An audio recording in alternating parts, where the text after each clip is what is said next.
Hey everyone, it's your buddy back again with another exciting fanfic, which is what if Naruto and Hinata built an empire stronger than Konoha and Konoha begged for help part 1. If you enjoy this story, make sure to hit that like button and subscribe to the channel for more fanfics like this. Now, let's dive right into the fanfic. Naruto Uzumaki, it is regret that I must inform you that you are hereby banished from Konohagakure no Sato. Your ninja license is hereby revoked and you cannot return to Konohagakure as long as you live. If you appear within the borders of Fire Country, then you will be killed on sight. A blonde-haired woman who was hiding under a henge to conceal her true age, while the gathered civilian council members smirked or held looks of satisfaction, while the shinobi side held looks of disdain. You monster! Look what you have done to Sasuke. You demon! I hate you. I wish you were dead. A pink-haired teenager of 12. You did this to your teammate. You are worse than trash. You are scum. A lazy, aloof sensei. You are too troublesome to remain here. You better leave. Almost got killed because of you. Bummer. A lazy slacker with a pineapple-style haircut. My mom was right about you. You're nothing but a damn demon. I'll kill you the next time I see you again. A feral-looking boy with a white puppy, standing next to a feral-looking older woman with a black one-eyed wolf. It is most unyouthful to have such a demon in our village. You should leave. A boy with bush brows dressed in green spandex. You lied to me. You were fated to become the Nine Tails. There is no way one can escape fate. Never show your face here again, or I will kill you. A boy with cold pupil-less lavender eyes. Before you go, please know that I love you. I always loved you. A girl with the same eyes as her cousin. Blue eyes snapped open. After a moment, he realized that he was in his bedroom, on his side, his body pressed up against his wife's backside, one arm around her torso. His spacious bedroom, a stark contrast as to his old bedroom back in Konoha. Konoha. That was one place that he would rather not think about. Come to think about it, it was 8 years today that he was banished from his home, back when he was a boisterous, loudmouthed genin. Back when his major desire was simply to become Hokage and to earn the respect of the village. He chuckled at the irony. He was not the fire shadow of Konoha. No, he was much bigger. The emperor of the Western Empire. With a groan, Naruto Uzumaki Namikaze assumed a seated position in the king-sized bed. It was safe to say that in the 7 years following his banishment, that he had changed. 20 years old, and with a wiry, muscular frame which hid his true strength well. Standing at 6 feet tall with unruly reddish blonde hair, the whisker-like marks gone from his face, he was the spitting image of his father, Minato Namikaze, but had his mother's trademark temper when roused. It all began 8 years ago, in the aftermath of the mission to retrieve his former teammate Sasuke Uchiha from his attempted defection to Orochimaru. Despite suffering numerous injuries in the ensuing battle, including a chidori to the lung, Naruto was successful in bringing Sasuke back to Konoha. However, it was while he was recovering, that sinister events were underway. The Konoha Council, which made up of the shinobi clan heads and the influential civilian clan and business leaders, had charged him with assaulting a fellow Konoha ninja and assaulting the last of the Uchiha clan, while conveniently overlooking the fact that Sasuke had attempted to defect from Konoha. The Warhawk, Danzo Shimura, Konoha Mercantile Guild head Asuna Haruno, Hyuga clan head Hiyashi Hyuga, and the 2 senior advisors Kaharu Utane and Hanmura Mitokado spearheaded the assault. Within hours, the council had overrode Tsunade and had declared Naruto guilty. Tsunade, however, was able to keep Naruto from being executed, but his reward for doing his job was a lifetime banishment from Konoha, of which the entire council has backed. Desperate for the younger generation to see that Naruto was a hero, Tsunade had told them about the circumstances of his birth, of how the Yondaime had sealed the 9-tailed fox spirit inside his body. Unfortunately, that backfired. Naruto's teammates from Sakura Haruno to Shikamaru Nara instead saw him as the 9 Tails reborn. Especially Sakura, who had called for Naruto's execution, both for beating Sasuke down and for being the container to the Nine Tails. Iruka Umino was among those who had forsaken him, as was his sensei, Kakashi Hatake. Kiba Inuzuka and his mother, Sume, both threatened to kill him should they ever see him again, as did Neji Hyuga. Even Tsunade was annoyed with Naruto's pestering about Sasuke's well-being despite being injured himself, and Jiraiya was nowhere to be seen.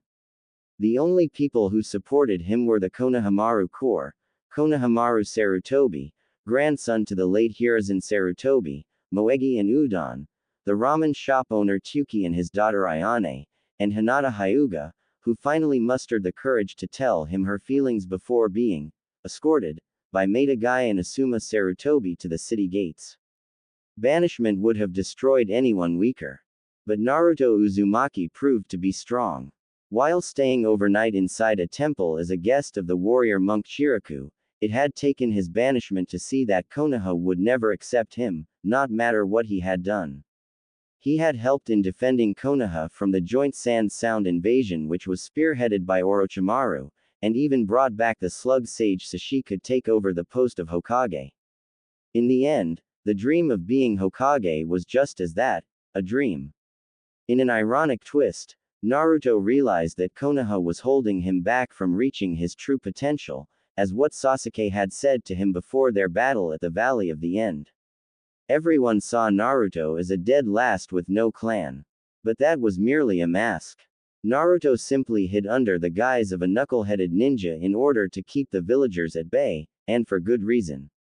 Had he dropped his mask and showed that he could outdo even Sasuke Uchiha, the villagers would scream that it was the fox instead of accepting the fact that it was just hard work, and out comes the torches and pitchforks.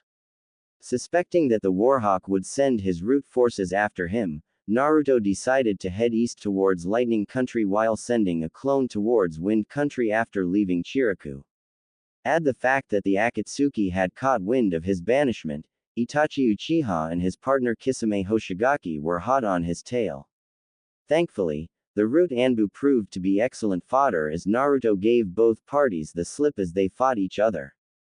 It was while trying to catch his breath in Kumo that he ran into his first ally. Yugito ni Jinchuriki of the Nibi, the two-tailed monster cat. Pursued by Akatsuki members Hidan and Kazuku in Kumo's sewers, Yugito would have surely lost had it not been for Naruto and several shadow clones littered with exploding tags which had separated both her and the Akatsuki pursuing her.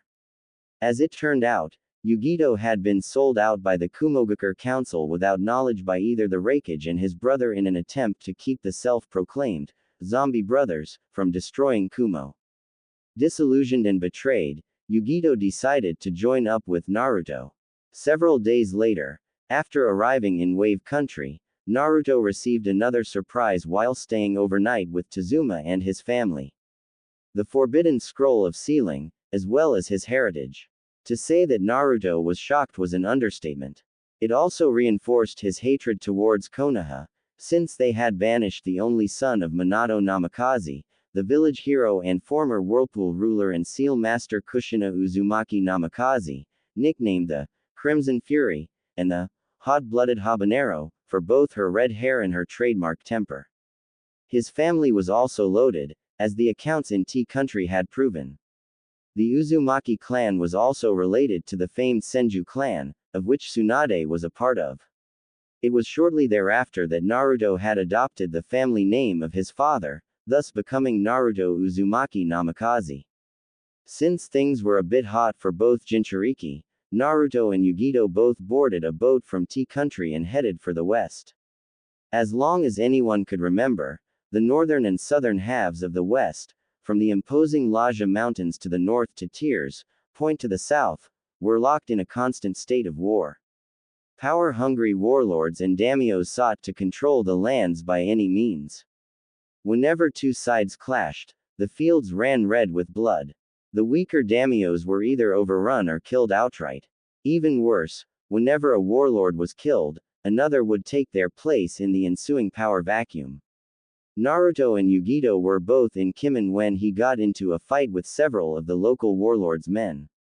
The five brutes were attempting to rape a helpless woman one night, as she had been caught outside of the mandatory curfew ordered by the warlord. The warlord, one Rokenbungi Oda, was the strongest of the warlords, as he had the most territory. Simply put, given the way he had ruthlessly oppressed the people in his territory, he made Gato look like a saint. Knowing full well that Oda would soon come for him, since he had killed his men, Naruto took the fight to him. Naruto, along with Yugito and a number of shadow clones, invaded Oda's castle. Complacent in his superiority, Oda had underestimated the former Konoha genin and had paid for it with his life. With Oda dead by his hand, Naruto had gained an ambition. The people were suffering, civilian, ninja and samurai alike. With Oda's death, Naruto had also gained his land, which consisted of the soon-to-be imperial capital and all of the Kinkri region. After consulting Yugito and the Kyuubi about it, Naruto decided on a course of action: unify the lands and bring peace to the people. He had spent the first 3 months consolidating his power base in Kumon, which would soon become the capital of the Western Empire. Samurai and ninja flocked to his side in droves as Naruto lured them in with both his fighting prowess and his charismatic personality, promising them peace for the first time since the era of the Six-Path Sage. With that, the unification war had begun. The more ruthless daimyos and warlords who opposed Naruto's peace efforts challenged the underdog of a warlord, and were slaughtered to the last man. However, those who believed that Naruto could bring peace to the West came to his side, swearing loyalty to the young warlord. Soon, his army grew, consisting of samurai and shinobi alike. Much to his surprise, Zabuza Mamachi and Haku, thought to have been killed during the Wave mission, were in fact alive. His base of operations was in the forests of the southern continent. Zabuza was leading his own army consisting of mist refugees who fled during the bloodline purges, and upon finding out that the newest warlord was the same one he encountered years earlier back in Wave, pledged his support. Like his parents, Naruto was an expert in the Uzumaki style of Funijutsu, as well as the Uzumaki and Namikaze styles of combat. Also, aside from Yugito, Naruto had the 9 tails to rely upon. Originally, the Kyuubi no Yuko looked down on the son of Minato Namikaze with contempt, but after seeing how hard he worked and his devotion to his friends, the fox grew to respect him, which was ironic since aside from Yugito, the 9 tails was the one he could trust with his life. Proving to be a prodigy in the sealing arts, Naruto researched the seal which kept the 9 tails imprisoned in his gut. It was shortly after his 14th birthday that he freed her from its prison, complete with all 9 tails of power. That's right, the most powerful of the tailed beasts was a vixen. The 9 tails, whose name was Katami, could have left Naruto and gone after Madara Uchiha, the one person who was directly responsible for the deaths of Naruto's parents, as well as sending her into a rage and attacking Konoha, but she was quite fond of the boy, and remained at his side, teaching him anything and everything about advanced combat, jutsus and life in general, even long before Naruto had freed her from the seal, Naruto taking to her teachings like a sponge to water. Aside from being trained by the Kyuubi, Naruto also learned swordsmanship from Zabuza. He also became interested in samurai swordplay and soon learned from them as well from a master samurai by the name of Sanshi, training with him as well as learning all and everything political, while he wasn't out on campaign. Naruto's major support base, however, would come from the people themselves. Naruto was finally seen for something other than being a Jinchuriki, and that was a hero. It took him 1 year to unify the northern continent, and another year to unify the southern continent under his banner. The final battle took place on the southern continent, if one would call it that. The opposing daimyos had surrendered once their armies had deserted in the face of the young warlord. With the Treaty of Ichiyama, the unification war was officially over. Peace had finally been brought to the lands at last. It was 3 days after the war was over that Naruto was resting inside his home, formerly that of Rokenbungi Oda, when he was approached by the leading civilians, nobility and clans from both shinobi and samurai. He had brought peace to the West, and now the people looked to him for further leadership. Naruto offered token resistance to the idea, but it was Katami who had talked him into it. You may not be Hokage, but the people look to you. Besides, you are even more powerful than your father and the last 3 Hokages combined. Why be a cage when you can become an emperor? With that, Naruto had ascended from being a warlord to the emperor. Thus, the unified West, or the Western Empire, was born. Katami was his chief prime minister, while Zabuza and Yugito retained their commands of their own elite units. Sanshi also served as part of his council. That was 4 years ago. Naruto kicked off the crimson covers and swung his feet over the edge of the bed before rising to his feet, wearing only a pair of pajamas, pants and a sleeveless shirt. He stretched, which was followed by several morning calisthenics to work out the kinks in his muscles. As he stretched, he felt a pair of eyes on him, but he continued his calisthenics. He may have been the emperor, but he was above all things, a warrior. When he was finished, his wife made her move. He didn't even hear her move when she got out of the bed. But he did feel her arms around his waist, her body pressed up against his. While she was still holding her, Naruto turned around and looked down at his wife. She was taller than she was back when they were both Konoha genin, standing at 5 feet 7, several months younger than he was. Long indigo-colored hair reached down her back, her pupil-less lavender eyes looking up at her husband with love and tenderness. Her night clothes consisted of a tank top and a pair of cotton shorts. She was his confidant, his biggest supporter. She was also the Empress consort, faithful wife to the Emperor. Good morning, Haim, Naruto greeted his wife, using his nickname for her as he kissed her on the forehead. Good morning, love, Hinata Namikaze greeted back. It would be 6 years following his banishment from Konoha that they would meet up again, this time in Suna, where the Chunin exams were taking place. Naruto was present as the personal guest to the Cage, Gaara of the Sand, given as how Gaara had requested that he train the 3 Suna genin Maru Sarutobi, formerly Konohamaru, Moegi and Udon for the upcoming trials. Dressed incognito, which earned him the nickname, the Man in Black, he saw Hinata having a falling out with her former teammate Kiba Inuzuka and Naruto's former teammate Sakura Haruno, because of Hinata's support towards Naruto. Using one of the courier ninjas assigned to the Imperial Consulate, he summoned Hinata. There, Naruto found out that not only Hinata was shunned by nearly everyone in Konoha because of her support for Naruto, save for Kurenai and Tsunade, but was also placed into the Hyuga branch clan after her father branded her with the caged bird seal. The caged bird seal, thought to be permanent, was easily removed by Naruto. Then Hinata received another shock. The man she loved was the one who had unified the West. He was the Emperor. Free from both the seal and from her father's browbeating, Naruto allowed Hinata to remain at the Imperial Consulate until the conclusion of the Chunin course. When Hiashi received Hinata's Hittite following the exams, he was livid. Hanabi, being the perfect little heiress, authorized a bounty on Hinata's head. Much Tsunade's dismay, Hinata was placed inside the bingo book as a ranked criminal with the order to retrieve on sight. Hiashi was not going to let anyone kill Hinata, for he would do that himself. Unknown to Hiashi, Hinata had left with Naruto and his entourage following the conclusion of the Chunin exams.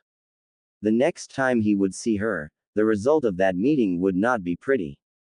As Hinata and Naruto had grown closer, Hinata was chosen by Katami to become the 3rd Fox Sage. Technically, only those in the Uzumaki clan were chosen, but since Naruto himself was an Uzumaki on his mother's side and his marriage to Hinata was a foregone conclusion, Katami chose Hinata. It would prove to be a wise decision. Katami saw that Hinata had potential and the drive to surpass even the first 2 sages. Even more surprising was the fact that her self-confidence and self-worth had increased. Even though she was not a seal master like her husband, Hinata made up for it by being an expert healer and fighter, her tactical prowess second only to her husband's. Following the completion of her 6-month training, Hinata was officially declared the 3rd Fox Sage. About a month later, she would marry Naruto in a private ceremony. There, She was given a new title, Empress Consort. Unlike most rulers, Hinata's authority was second to her husband's own. She was also quite popular with both the empire's nobility, its armed forces, and with the common people. A former princess forsaken by her family because of the love she had for her husband, long before he became the emperor. It also cemented the dynasty of the Uzumaki Namikaze rulers. You okay? Hinata asked. Bad dream, was the reply. Was it Konoha? Hinata asked, knowing full well that today marked Naruto's banishment from the leaf. Naruto nodded. 8 years. Do you have any regrets? Now that I think about it, no. Konoha was holding me back. Naruto paused. Great. I sound like Sasuke back when we fought at the valley. The Empress Consort giggled as she stole a kiss from her brooding husband and untangled herself from his embrace. Come on, Lord Namikaze. We have to get ready for the day. She didn't get very far, as Naruto grabbed her wrist gently and pulled her back to him. The Empire can wait, Haim. We'll head out in 30 minutes. Hinata smiled. She still held that smile as she reversed the grip and tossed her husband onto the bed. Before the Emperor could recover, the fox sage pounced on him. 30 minutes later, following the impromptu makeout session, the Emperor and his consort showered together, as they had always did. Afterward, they emerged from the bathroom and got dressed. One thing about Naruto was that his style of clothing has changed. He had grown out of wearing orange, switching over from the color which screamed, "Kill me," to mostly dark attire. After all, black was a universal color, and could just as easily go with anything. He walked into his closet and pulled out his clothes for the day, consisting of a white shirt with a tight collar, black vest, pants and boots. His longcoat remained on the hanger, while his black cage-style hat was still on the dresser. The hat was mostly used to conceal his identity, mostly when he traveled abroad, which was often. Hinata also followed her husband's example. Despite having a passion for Chisogam dresses, she too dressed simply. Her uniform consisted of a ninja jumpsuit, i.e., her Shippuden uniform, and a black Junin flak vest. The conical straw hat, which Hinata wore for the same reasons as her husband's cage-style hat, was on the counter as well. Naruto rolled up the sleeves of his shirt to his elbows. The last thing he slipped on were a pair of black leather gloves. Once everything was in place, they exited the bedroom via Shunshin, ending up on the grounds of the Imperial Complex. The sun has just risen over the city of Kimen, which was just as big as Konoha, only that it sat 20 miles inland from the Western Sea. The Kimen River, which snaked its way halfway through the northern continent, came to an end at its namesake city. The imperial capital also served as a hub for trade, as did South Ichiyama in the southern region. Their residence, the imperial complex, was the nerve center of the empire, think the imperial palace in Japan. Located at the heart of Kumon City, which served as the imperial capital, the 2-mile complex sat on top of a small hill and was heavily fortified, as it once belonged to Rokenbungi Oda.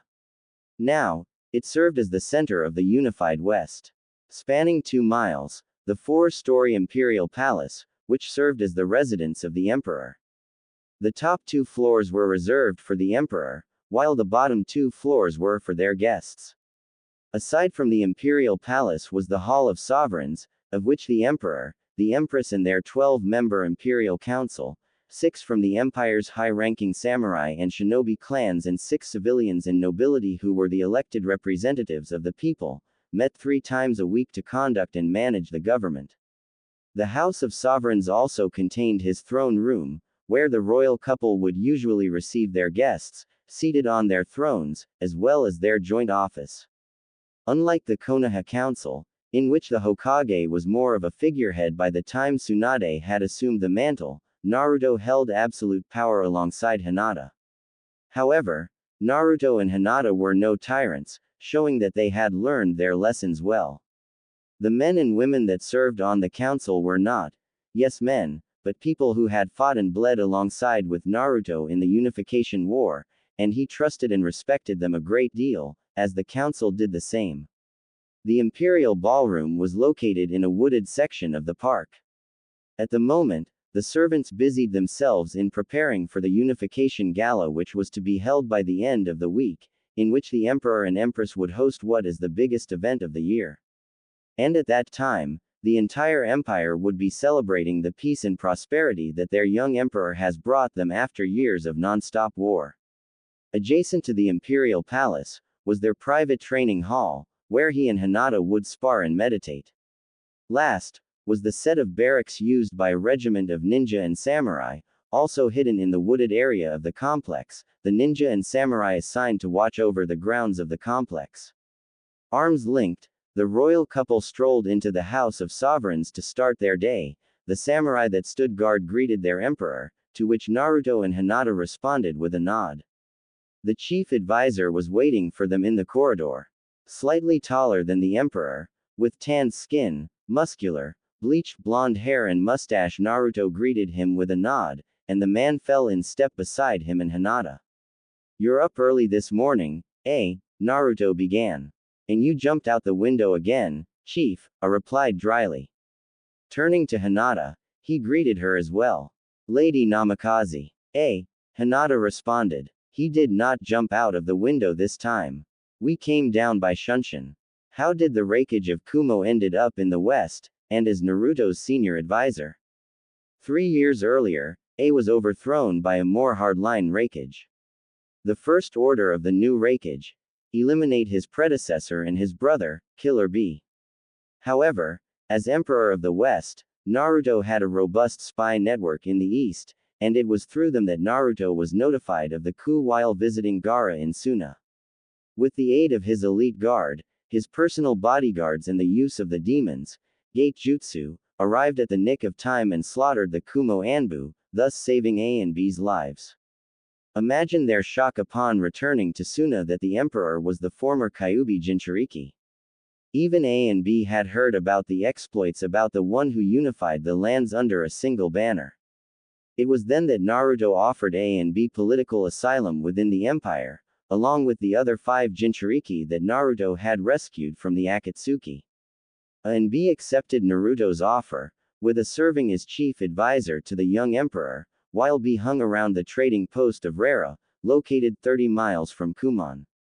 "Still a ninja, through and through," I remarked. "Haven't called myself that since I came here," Naruto replied. "Given the fact that I've also been trained by samurai, I'm more of a combination between the two." "So what's on the schedule for today?" "Not much, just a meeting with one of the daimyos from the southern region. Mukata, I think. Everyone is preparing for the festival at the end of the week." "What is it about?" "The Southern Badlands. I thought we covered that in the last meeting of the council." "That we did, Chief," I replied, "and so far, your financial aid has proven to be effective. I think that Daimyo Mukata wishes to offer the hand of his eldest daughter to you." At that, Hinata's eye twitched. Naruto was loyal to her, and despite her gentle demeanor, the idea of having to compete with either a concubine or a mistress was to her insulting. She made that perfectly clear when she became Empress Consort. Naruto was hers and hers alone. "In case you forgot, I'm married," Naruto said. "But in Mukata's case, he wants you to have a concubine. So in case his daughter's offspring could have a claim to the throne." Hinata cut in. "I think not." "Whoa. Scary," I thought. "Glad I wasn't in charge when that mess with the Hyuga went down." Naruto groaned. At least Lady Ahara wasn't as persistent.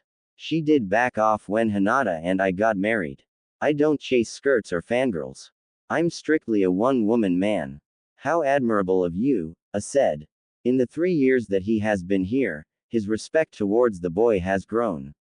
Here was someone that everyone has written off as worthless, a dead last who was banished from his home for simply doing his job, the ruler of an empire. When Naruto had told him and B the circumstances of his banishment, both men were shocked. The boy was banished solely for doing his job. Even more so, was the fact that the boy they banished was the son of the village hero, a man that both brothers respected. What was more surprising to A and his brother was that he had managed to rally the other Jinchuriki to his cause. With the exception of the bloodthirsty Yagura, who was dead, and Gara, who was still soon as Cage, the surviving Jinchuriki had made their homes throughout the empire, and the people saw them as guardians, heroes, not as weapons or demons. The 6 Jinchuriki were also instrumental in defending Suna from the Akatsuki, who had invaded the sand.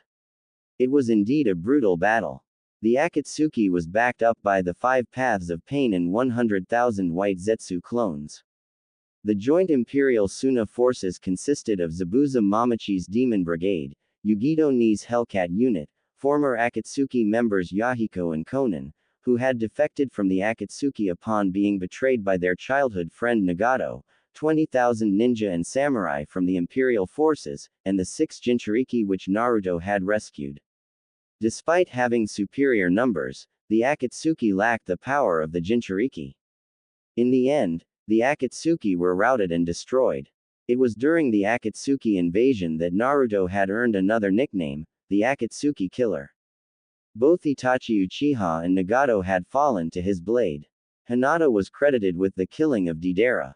One chakra-powered chitin shot from her Yumi bow had struck his pouch of clay, detonating it, killing him almost instantly. "You call it admirable," Naruto replied, "but Mukata is as sneaky as they come. Reminds me of the so-called Honorable Council from Konoha. Always looking out for their own interests, yet claim that it's for the good of the village." "Your Majesty." Naruto, Hinata and A stopped in mid-step and turned around. A valet was running down the hall in their direction. The valet skidded to a halt, and bended down to his knees, panting, taking in gulps of air. "Catch your breath, son," A said. "What business you have with the Emperor?" "There's someone here asking for you," the valet replied once he got himself under control. "He wishes to speak with you, sir." "Tell them whoever it is I will speak with him shortly," Naruto replied. "He says it's urgent, sire." Naruto sighed. "Okay. Who is he and where is he from?" "He did not give me his name, Majesty," the valet replied, "but he did say he was from the east. Fire country." If Naruto was surprised, he did not show it. However, A and Hinata exchanged worried glances. "Where is he now?" "I told him to wait inside the throne room, sir," the valet replied. "You may go," the emperor said. Once the valet was gone, A turned to the younger man. "Fire country. You think it's Konoha?" "Could be," Naruto replied. "If you want, I can have whoever it is thrown out," A suggested. "No. This was going to happen sooner or later," Naruto replied. "You think that after sending out most of the Konoha 11, the Warhawk, and the clan heads after me that they would finally get the hint and leave me alone?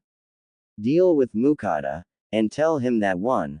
I had an emergency to deal with, and 2. My answer to his impending proposal is no." A nodded and walked down the corridor.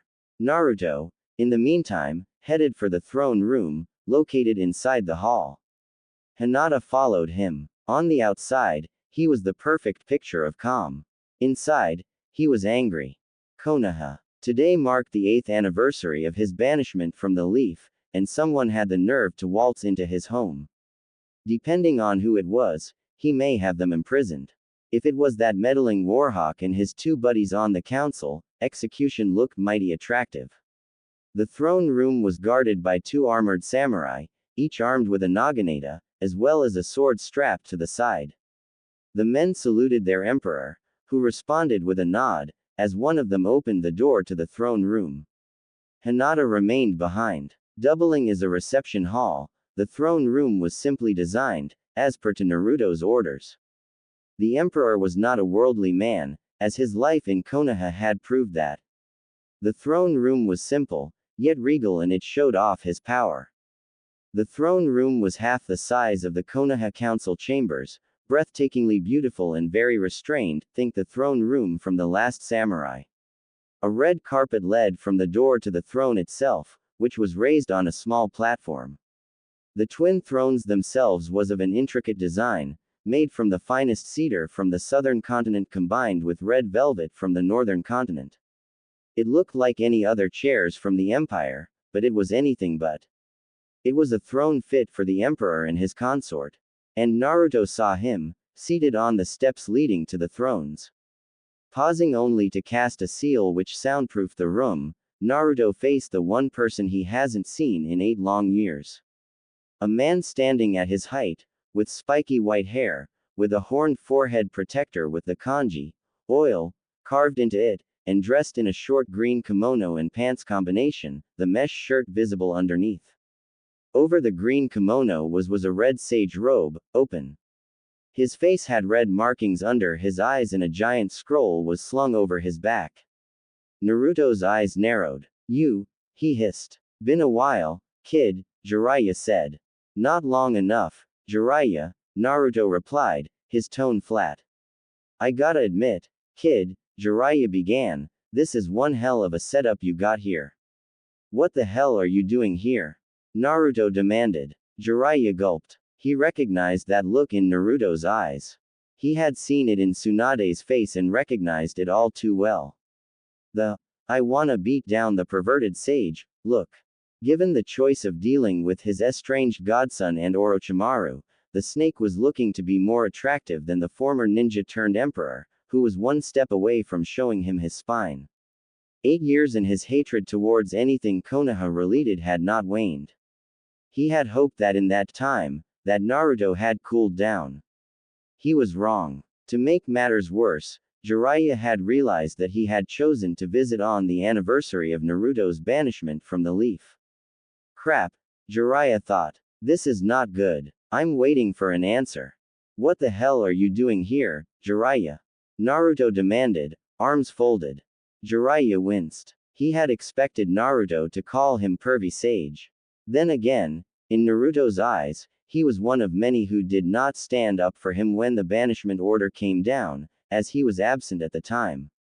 Look, kid, I just came here to explain why I did what I did.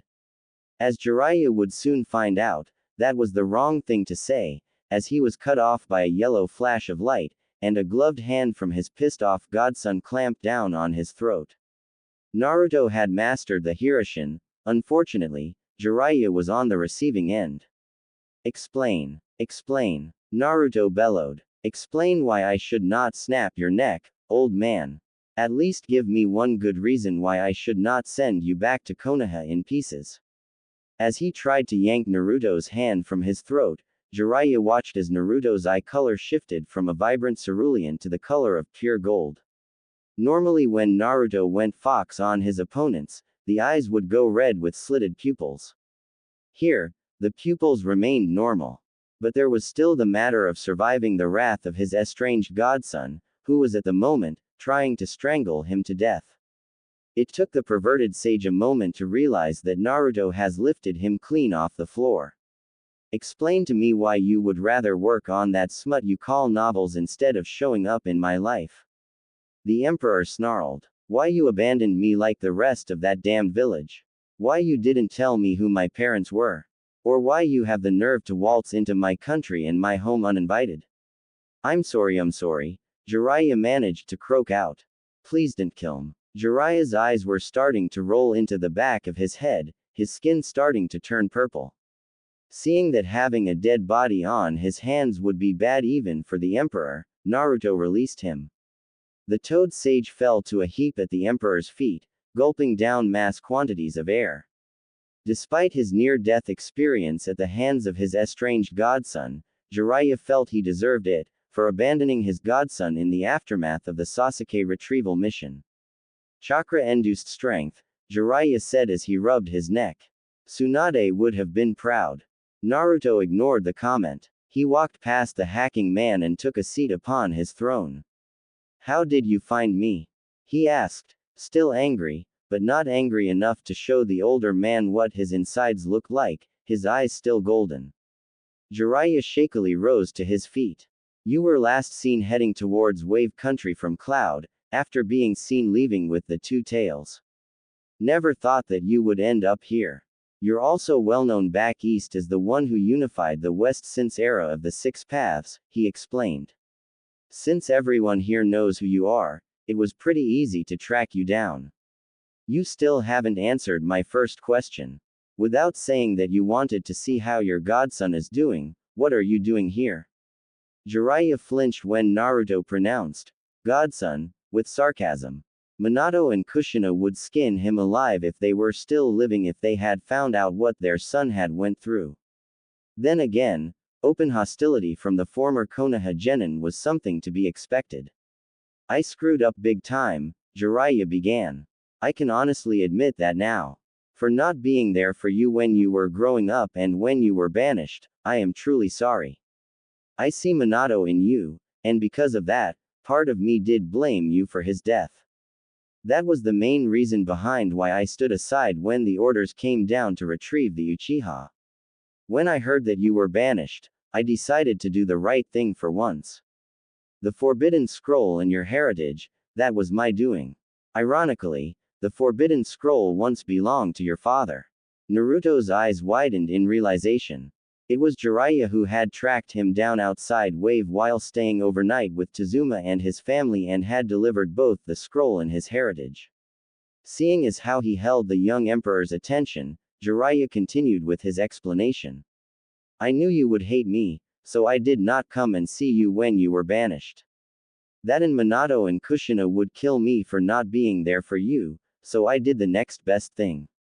Following your banishment, Konoha tried to send Hunter Ninja and Anbu after you, as well as placing you in the bingo book as a S-class missing nin, but fortunately, your old man had friends in high places. Naruto could only guess. My father knew the fire daimyo. Jiraiya nodded. Your father rescued the daimyo's daughters during the last shinobi war when they were kidnapped by Iwa ninja. When I told him everything that has happened to you, the fire daimyo decided to intervene on your behalf. I was there in disguise as one of the daimyo's guards when he went to Konoha to personally end the attempts on your life. Believe me when I say that the council was pissed. Jiraiya had finished his tale to Naruto, who stood there in silence. After a moment, Naruto nodded in respect towards the older man. I'm still angry over your actions, Jiraiya, but I will still give you credit where it's due. Thank you for giving me my heritage and protecting me against that damned council. Jiraiya beamed. Maybe things between Naruto and himself could be mended after all. Tsunade was against the banishment in general. But her hands were tied, as the decision from both shinobi and civilian was all but unanimous. She fought tooth and nail for you, kid, but it was not enough. The council had originally planned on executing you, but Tsunade overruled them. Lot of good that would have done, Naruto snorted. If I had died, the furball would have been released and free to go to town. Dad may have been good with the seal, but even he forgot that one little detail. She should have done more, instead of caving into the council's demands of banishing me and kissing Uchiha's SS. Jiraiya saw that Naruto's eyes had turned back to normal. What's with your eyes? It's my bloodline, Naruto explained. A gift from you-know-who. The fox gave that to you. The emperor nodded. I call it fox eye. Raising one hand, Naruto produced a Rasengan, while at the same time, activating his bloodline. Then he pumped his wind-based chakra into the technique, causing the ball of chakra to shift into the shape of a Fuma Shuriken. The fox eye basically allows me to unleash senjutsu-level attacks. Given my enormous chakra reserves, it is indeed a formidable bloodline. Its power could rival even the Rinnegan and the eternal Magankyu Sharingan. Before I got the fox eye, it would normally take 2 clones to help me with the Rasen Shuriken. Now, I can do this with no problem. The former Konoha ninja banished the jutsu and returned his eyes to normal. Of course, the fox eye also has several benefits as well. Seeing as how I am a seal master like dad, it increases the effectiveness of my seals 100-fold. Came in pretty handy when I dealt with Hidan and Kazuku. Plus, it also makes me immune from genjutsu, including the Magankyu's Tsukiyomi, and it nullifies the Sharingan's ability to copy any jutsu. Impressive, Jiraiya said. Naruto leaned back in his throne. Does Konoha know about me? He asked. Yes, and no. Yes, they know about your exploits and deeds, as the one who united the West. Fortunately, with the exception of Suna and Mist, your identity is unknown. I haven't been back in Konoha following your banishment. Daimyo Fujikaze was nice enough to offer me asylum in spring after I explained everything to her. Yukie does have a kind heart. I can only imagine Konoha's reaction if they found out I was the emperor of the Western Empire, Naruto muttered. Especially Danzo. He's a sneaky little shit that has dug himself deep within the leaf. Then there's Iwa and Orochimaru. Actually, speaking of the snake, there is another reason why I decided to come here to speak with you, Jiraiya said. At the same time, in Konoha, the reports from the border patrols looked grim. Lightning and Earth had closed off its borders. Even worse, rumors were coming in that the Raikage had been overthrown and replaced with a more hardline Kage. And his brother, Killer B, were missing. Even more worse, said Kage had slaughtered most of the Lightning Daimyo's family, with the exception of a select few, who managed to escape. And to top it off, Iwa has a brand new Tsuchikage, following the suspicious death of Oniki. But that was not the worst of the news that had dampened Tsunade Senju's day. The worst news was that Kumo and Iwa had formed an alliance with Orochimaru and his sound ninja. That meant only one thing. War was inevitable. At the moment, the Godime was in a meeting with the Konoha Council. Ever since that day 7 years ago, Tsunade had come to despise the council for what they had done. No one, from the shinobi clans to the civilians, stood up for Naruto. Even worse, when she revealed Naruto's burden as the Kyuubi Jinchuriki in an attempt to see the kind of hero he was, the Konoha 11, with the exception of Hinata, had turned their backs on him. She had notified the council of the recent events, and suffice to say, things looked grim for the Leaf. Against one of the major shinobi powers, they stood a chance of survival. But against two major shinobi powers who both have a grudge against Konoha and a rogue sage hell-bent on destroying the Leaf, the situation looked grim. Tsunade called for silence. It's apparent that this is going to be a 3-on-1 battle. If by some miracle we manage to survive, then it will take years for Konoha to rebuild its forces. What we need is another force involved. To everyone's surprise, Danzo Shimura nodded in agreement. Although I hate to admit it, Lady Hokage is right, the Warhawk Root Commander seconded. The Leaf needs another ally if we plan on surviving this war. I, for one, do not wish to see Konoha lost to the ages. Inoichi Yamanaka spoke next. The idea of an alliance sounds feasible, but who in the elemental nations would join us? Suna would be our number one choice, but they revoked the alliance when we banished the Uzumaki boy, and refused to have nothing to do with us. Following that, Spring, Snow, Iron, Tea, and Wave revoked their alliance and trade agreements with the Leaf, as well as with Fire Country. It is true that we no longer have to worry about the Nine Tails, but it is apparent that by banishing the boy, it did more harm to the Leaf than good. The council members begrudgingly had to agree. Following Naruto's banishment, Suna had sent an envoy demanding an explanation as to why Naruto was banished.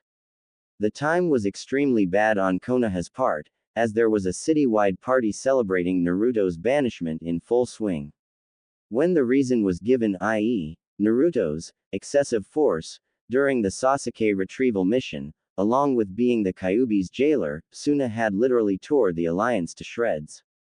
Aside from that, Konohamaru Sarutobi, Asuma's nephew and Hiruzen's grandson, had abandoned Konoha, along with Moegi and Udon, and left for Suna with the envoy, the trio knowing full well of Naruto's burden as the Nine Tails, since Naruto himself had told them. That incident still haunts Asuma to this very day. By siding with the council solely on fear, he had effectively lost the remaining member of his family. His marriage to Kurenai and the birth of his daughter Hitomi helped somewhat, but he felt like he had failed his father. The next time Asuma would see him, Konohamaru would be participating in the Chunin exams in Suna. Following Suna terminating their alliance, the various trade agreements and alliances had fallen through. Wave had broken off trade agreements, as did Tea, Iron, and Spring, as well as numerous others. Even Jiraiya was on Naruto's side, as they had lost the use of his spy network. The search parties that Tsunade, and Danzo using his route, had sent out found nothing of the missing Toad Sage. Not to mention the Fire Daimyo, who had forbidden the council to place the former Jinchuriki into the bingo book, on threat of execution of both the entire council and that of Sasuke Uchiha. All attempts to rebuild Konoha's reputation had all been futile. When asked why the neighboring villages and countries had terminated their alliances and agreements, everyone's response was the same. They favored a ninja who was more than willing to betray his village for power and banished a ninja who was a hero. In layman's terms, Naruto wasn't to blame, but Sasuke Uchiha for his attempted defection from the Leaf. And having a village known for its chronic backstabbing part of any kind of alliance or agreement would be bad for business. In those 8 years, it was clear that the Leaf was now a mere shadow of its former glory. Wherever the Leaf went, they would receive a rather cold reception. In some cases, they were not welcome into some of the villages, as it had been evident when Suna hosted the Chunin exams. Inoichi is correct, Sume Inuzuka concurred. But the main problem is how can we forge an alliance when most of the villages despise us? That damned Kyuubi brat cost us every single alliance we had when we threw him out. Lucky for her, she didn't notice Tsunade's hand ball up into a fist. However, the Inuzuka matriarch felt a cold chill run down her spine as she felt murderous intent being directed at her. The feral clan head decided that it was best for her to shut up. What about the unified West? Everyone turned to the source of the voice. Seated on the shinobi side of the council, was the last active member of the now defunct Cell 7, Sasuke Uchiha. Following Naruto's banishment and Tsunade's revealing Naruto's secret, Sasuke was the diametric opposite of the rest of the ninja. Unlike his own childhood, Sasuke had grown to respect, albeit a bit grudgingly, the burden that Naruto had carried, not to mention the level of restraint that Naruto had. Even he saw that he was not the Nine Tails Reborn, and with that kind of power, he could easily destroy Konoha should he wish. He also blamed himself for being seduced by the promise of power from Orochimaru, which led to the events that ended with Naruto's banishment.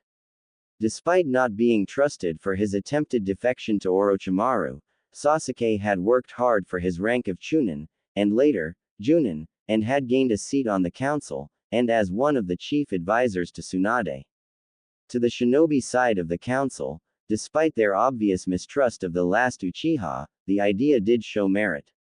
They had heard about a young boy who had emerged in the West and had launched a war of unification, uniting the lands in less than 2 years and having been proclaimed the Emperor of the West. Suna is pretty friendly with the Empire, Sasuke continued. Aside from that, it's apparent that Suna has a military alliance with the Western Empire. Given that it had came to the Sans aid during the Akatsuki invasion, it is clear that the Empire has some pretty powerful warriors within their ranks, both shinobi and samurai. The Emperor himself is said to be a powerful warrior, trained in both the shinobi arts and the way of the samurai. From our past encounters with him, it's safe to say that he is highly skilled and incredibly strong, stronger than even the legendary sages themselves. Indeed, Danzo thought, that boy has proven to be stronger than my elite root. Were he a Konoha ninja, I would have made him into my right-hand man. He shows even more promise than the Uchiha. And his elite guard, if they are strong enough to decimate my root, then such a power could be extremely useful for Konoha. As to the rumors of the Emperor himself being a skilled and powerful warrior, several of the shinobi clan heads, higher-ranking Junin and special Junin can attest to that fact, albeit painfully. It had all started 2 years ago when Akatsuki members Hidan and Kazuku slaughtered the warrior monk Chiraku and his fellow monks inside their temple. The Emperor himself, who was on an inspection tour of the Pakara merchant houses with the Shinzens and traveling incognito, personally intervened. Tracking down Hidan and Kazuku near an underground bounty station, the Emperor brought Hidan's Jashin ritual and curse jutsu to a halt, thus saving Asuma's life. As Kazuku and Asuma watched in complete shock, the Emperor nullified Hidan's immortality with a special set of seals, right before severing his head from his body, killing the foul-mouthed priest ninja.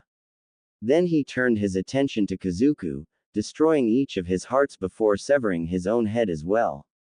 To add insult to injury, he collected the bounties on both men. Moments later, the Inoshika Cho trio arrived. Assuming the worst, they attacked the man in black, only to be sledgehammered back. Their injuries were not fatal, but they would be out of action for a couple of days. Asuma, however, would be incapacitated for several months. But after Asuma had explained everything, it was clear that he owed the mystery man his life, and that he knew his old comrade in arms, which means that he was out simply to avenge Chiriku. Tsunade was not convinced, and with the council's backing, issued the following order: bring the man in black to Konoha for questioning. Following the Inoshika Cho's defeat, several more Konoha ninja would face the emperor, and fail. Danzo was the first to jump on those orders. He dispatched 20 of his root Anbu led by Sai to the Fire Sound border, where the man in black had paid for the burial of Chiriku and his fellow monks. Danzo himself tagged along, hoping to see his root take down the mystery man, as he was complacent in their superiority. At the ruins of Fire Temple, Danzo confronted the man in black, who was flanked by the Shinzens and his 6-man elite guard. The Warhawk delivered the ultimatum: come quietly or there will be trouble. The man in black was not amused, and gave the order to attack. In the ensuing battle, his elite guard took down half of the root Anbu, while the man in black himself was credited with talking out the remaining half, Sai included, leaving nothing but broken bodies in his wake.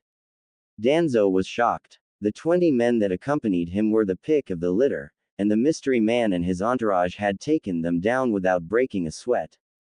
In desperation, he removed his bandages that covered his implanted Sharingan, only to find that his trump card had no effect, forcing the Warhawk to fight the man in black in a sword duel. 5 minutes later, Danzo himself joined his root in unconsciousness. In Spring Country, the first-generation Inoshika Cho trio confronted the mystery man while he was visiting the Spring Daimyo, actress Yukie Fujika's, and were soundly defeated, if not just as fast as their offspring. In Tea Country, it was Rock Lee, Neji Hyuga and Tenten, who had seen the man while one of his elite guards was competing in a martial arts tournament. Out of Team Guy, Tenten got off pretty light with several angry welts from when she was smacked repeatedly with the flat side of the man's katana. Rock Lee and the man would later fight in a taijutsu match, and despite Lee's best efforts, was also defeated. Neji would go on to fight him, sprouting that fate has deemed him the winner. You deserve praise for making it this far, Neji had said before their fight. But your luck ends here. As it is fate for me to be a member of the branch family of the Hyuga, fate has deemed me as the winner. I will defeat you and bring you back to Konoha. I never got this far by living my life bound to fate, the man in black replied. Fate and honor are designed for one thing. They are designed by weak people to keep the strong in line. There is no such thing as fate. There is only choice. The choice to do what is right. The choice to make your own destiny. You lie. No one can change their fate. There was one who said the same thing, but he turned out to be a demon in disguise. You will see soon enough. I will show you why I am considered the best in the Hyuga clan. The man in black had sighed. At first, I was just going to fight you. Now, I'm gonna kick your SS. In the ensuing battle, the Emperor would send the Hyuga prodigy to the hospital along with his teammates, the Hyuga prodigy getting the worst of the beatdown. Hey, the man in black chuckled as Neji had lost consciousness. You claim to be the best, but you fell like the rest. Near the lightning border, Asuma Sarutobi, now recovered from his injuries, along with Shino and Shibi Aburame came across the man in black. Fortunately for them, they did not fight him, having decided to hide in the shadows as they watched the man in black fight both Itachi Uchiha and Kisame Hoshigaki. The two Akatsuki had been given new orders from Nagato, seeing as how Naruto has disappeared, retrieve the renegade Mist Jinchuriki Utakata. The 3 Konoha Junin watched as the man in black, supported by 3 of his elite guards, faced down the renegade Uchiha and his partner. Or rather, the man in black did. It was during this battle that the three had gotten some vital information about their opponent. 1. His sword had the ability to split in two. 2. It was more than a match for Kisami's Samahata. 3. Itachi's Magankyu Sharingan proved to be ineffective against the man in black. It also explained the reason why the Sharingan was not effective to Danzo. Nice try, Uchiha, the man in black had said. Your Mangenkyu is no match for my bloodline, if I can be so modest. Not only it increases the power of my jutsu and seals to rival the power of the legendary sages, it also makes me immune from all forms of genjutsu, including your dreaded Tsukiyomi. This can end in two ways. And in both of them, the Rokubi Jinchuriki comes with me. You make it sound like we have no choice, was Itachi's reply.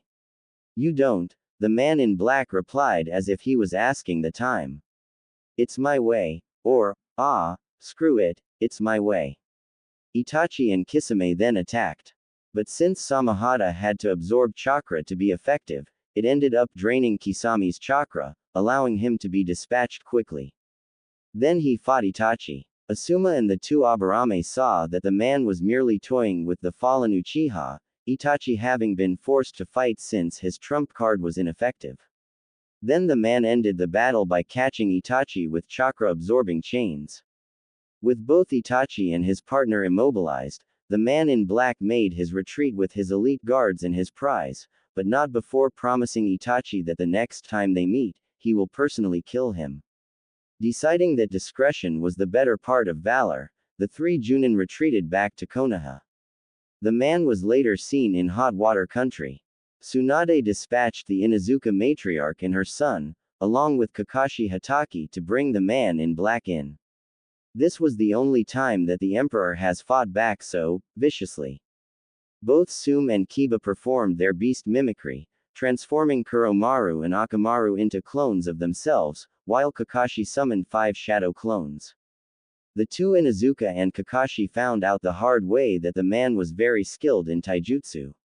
First, he disposed of Kuromaru and Akamaru in a specialized net created to drain chakra, before turning his attention to the three Junin. In the end, Kiba ended up with a broken nose and jaw. Sume also had a broken nose and a broken collarbone. But Kakashi had it the worst. 6 broken ribs, his jaw and nose broken, 1 ruptured eye socket, his right hand and leg broken, and the Emperor's boot up his SS. Literally. The 3 ninja were found by a backup group of Anbu and had to be carried back to Konoha. Kakashi was unable to sit right for 3 weeks. With the Inuzukas and Kakashi down for the count, it was up to Anko Mitarashi, Maeda Guy and Hiyashi Hyuga. This time around, a 10-man squad of Anbu came along to assist. After the epic beatdown that the Inuzukas and Kakashi had endured, Tsunade wasn't leaving nothing to chance. The battle took place inside the ruins of the Whirlpool village in Wave Country. Only this time, the Emperor's elite guards were with him as the Emperor investigated the ruins. The first thing that the Snake Mistress, the Taijutsu Master and the Hyuga clan head found out was that the man was of noble blood, as his family was of the Whirlpool ruling family, something that Hiyashi could respect. The second was that despite having superior numbers, his elite guards had literally dismantled the Anbu that were sent in. Anko, Hiyashi and Guy would fall, thus adding to the mystery man's tally of defeated Konoha ninja. In desperation, the council had once again circumvented Tsunade's authority and reactivated Sasuke Uchiha to active duty. It was during the Chunin exams in Suna that Sasuke had faced off against the man in black, who was there as Gaara's guest. Despite being the Uchiha elite, Sasuke lost, but not before the man had revealed his identity to him. I am the sovereign ruler of the unified West, he had whispered. The Maverick Emperor, the Crimson Fury of the Empire, the man had said right before knocking him out cold. Upon returning to Konoha, the battered Uchiha gave his report to the council. Naturally, the council did not believe him. Only when a visiting Pakera merchant had verified Sasuke's testimony, did Konoha backed off. The last thing they wanted was an irate emperor declaring war over a misunderstanding. A war which could easily lead to Konoha's destruction. The one thing Sasuke found strange about the Emperor was the fact that he knew exactly how the Konoha ninja fought.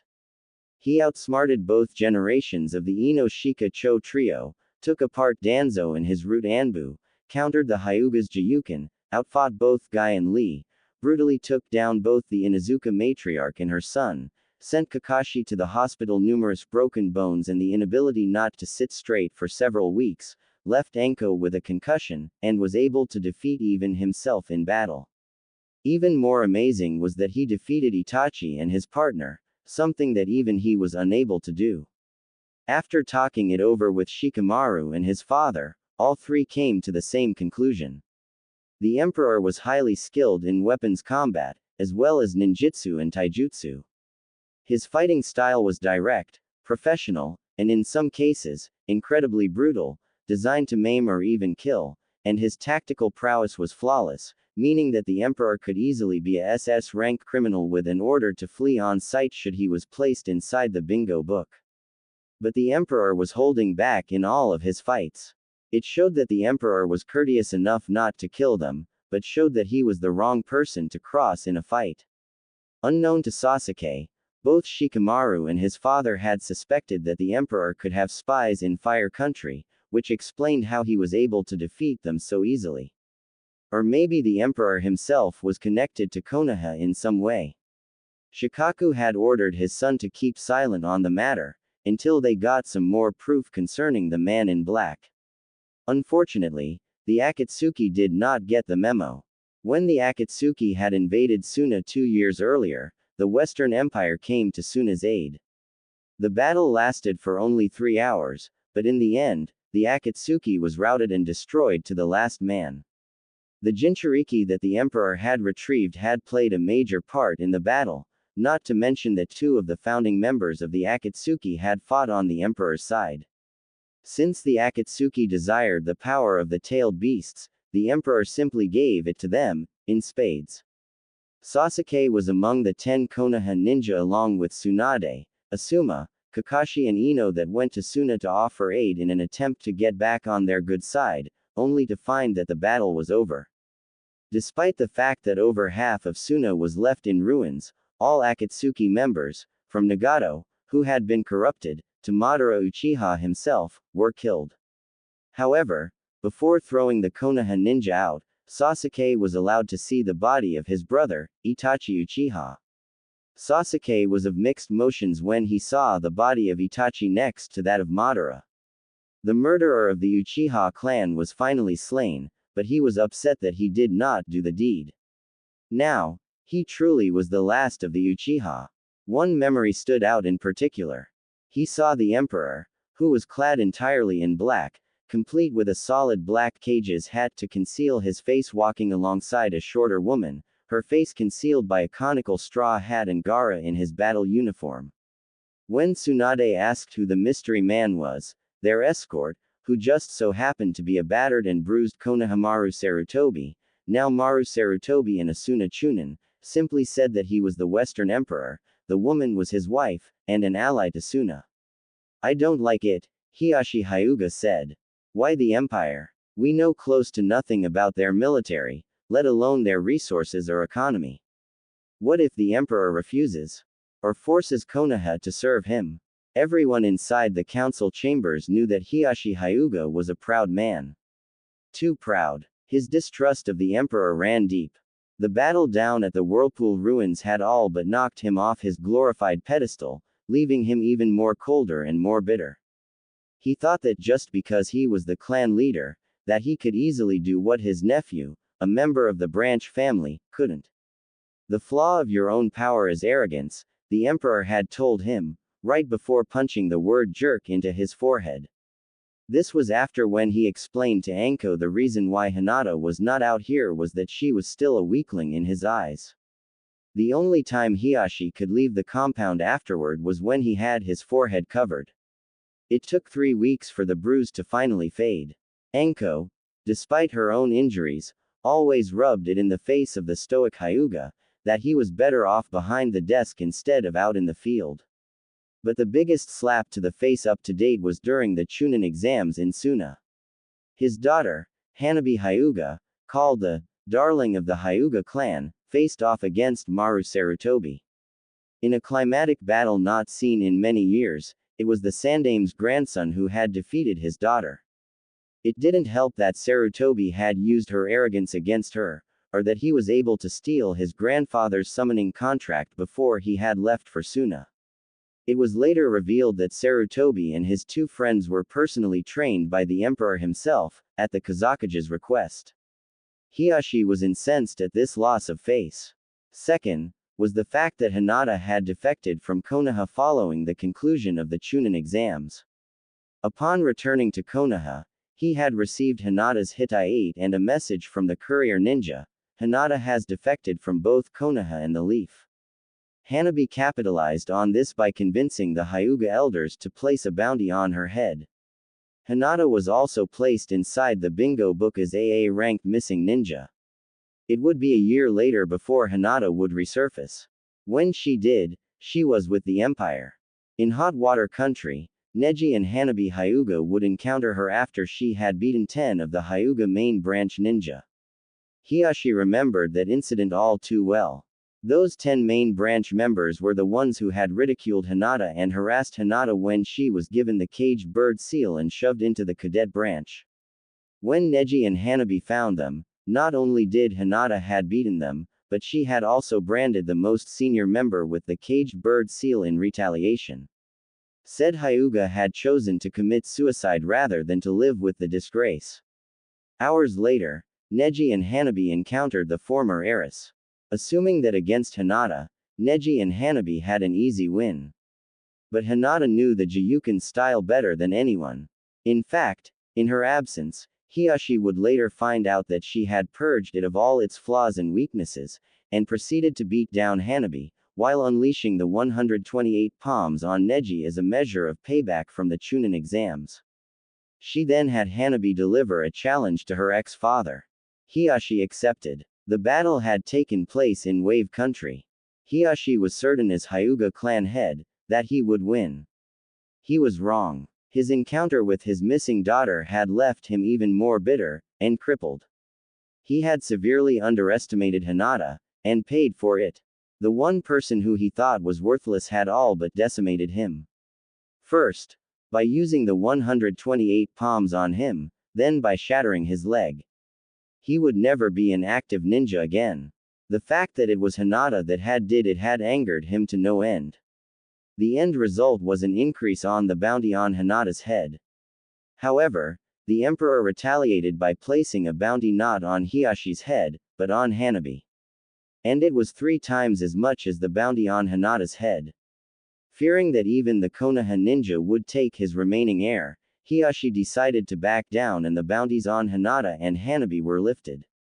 Your discord is duly noted, Hyuga, Tsunade remarked. Still, Advisor Uchiha does have a point. Should we get the Emperor on our side, then this war could end before it can start. What else do we know about him, aside from the fact that he took out most of our seasoned Junin and clan heads? I was at the Pakara merchant house at the capital, Asuma began, and from what I've heard about the Emperor is that he treats his visitors with great care and respect. Despite being only around 19, he is a brilliant politician and handles all foreign affairs personally. Given the fact that they have merchant houses all over, their economy is excellent. He also has a reputation for honor and fairness. So much so that Waterfall and Smoke, both traditional enemies, appealed to him to settle a dispute. Can't hurt to try, Tsunade said. I will summon Captains Hitaki and Sarutobi and have them lead an envoy from here to the west. Any other business? Silence. This meeting is adjourned. No. Naruto, please. I said no, Naruto snapped. Have you any idea what you're asking me to do, Jiraiya? You're asking me to defend a place that saw me as the Nine Tails, instead of the hero my father wanted me to be. If anything, I'll be glad to see the snake and his buddies raze that damned place to the ground just so I can piss on the ashes. Jiraiya blinked. You know that Orochimaru is planning to attack. The young emperor nodded. You're not the only one with an impressive spy network, Jiraiya. That was one of the things I picked up from you. Ever notice those merchant houses that surfaced recently? The Toad Sage nodded. The Pakara Merchant House. I've seen them around. Aside from serving as a mercantile guild, some of them also serve as spies serving my empire, Naruto explained. I got locations in Suna, Kumo, Iwa, and even in the fire capital. The ones in Kumo and Iwa contain my spy network. Kumo overthrew A 3 years earlier. I rescued both him and B and offered them sanctuary here. Whether you like it or not, there is another war on the horizon, Jiraiya replied. A fourth shinobi war. And if Orochimaru or Iwa find out who you are, they will come for you.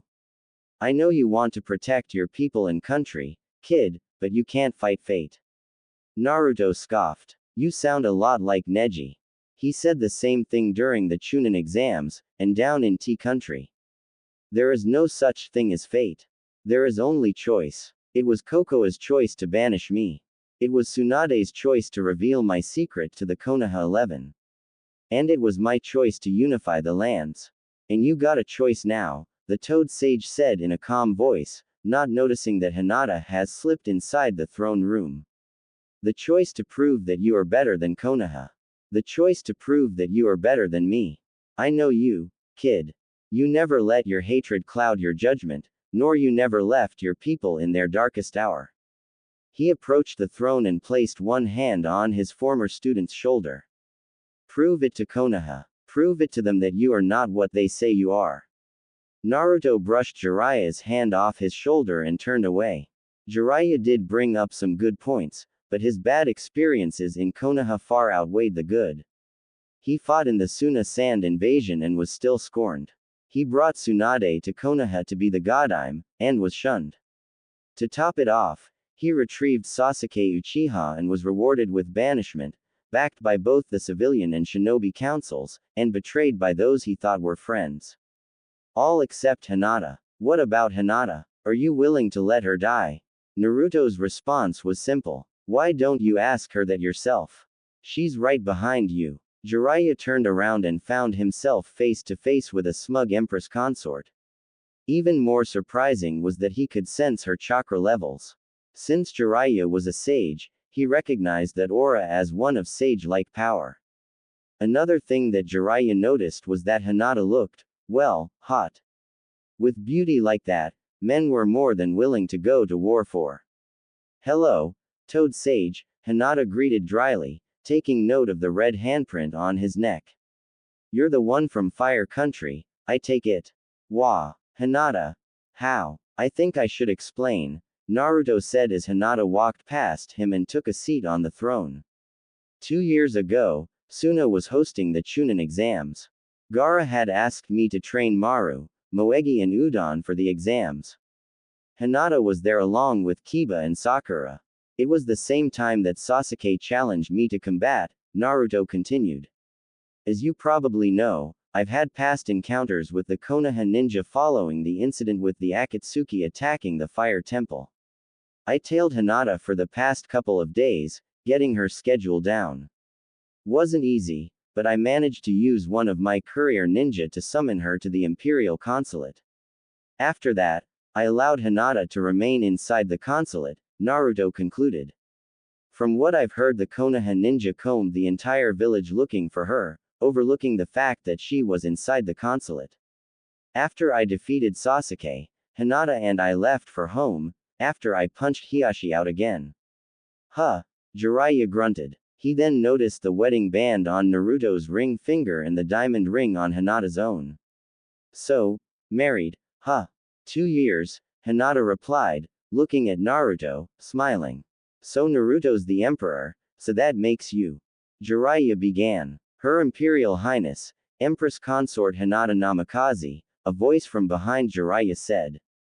Jiraiya turned around. Standing behind him, having just entered the throne room, was a woman. Standing at Naruto's height with curves and a bosom that could only be matched by Tsunade herself.